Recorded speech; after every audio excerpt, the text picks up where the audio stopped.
கணவரின் நீதிமன்ற வழக்குகளின் கட்டணத்தை குறைப்பதற்கு உதவுவதாக கூறியதை நம்பி ஒரு பெண் 95,180 ரிங்கீட்டை இழந்துள்ளார்.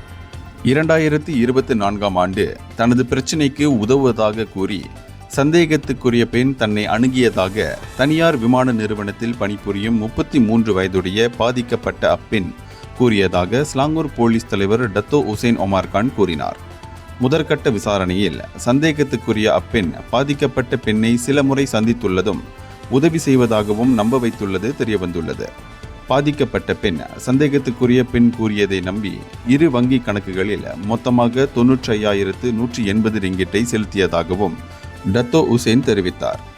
பணத்தை பெற்றுக்கொண்டு தனக்கு உறுதியளித்தபடி எந்த உதவியும் செய்யாததால் தான் ஏமாற்றப்பட்டதை உணர்ந்து பாதிக்கப்பட்ட பெண் திங்கட்கிழமை காஜாங்கில் போலீசில் புகார் அளித்துள்ளார். இந்தியர்களின் இதய குரல் மக்களோசை.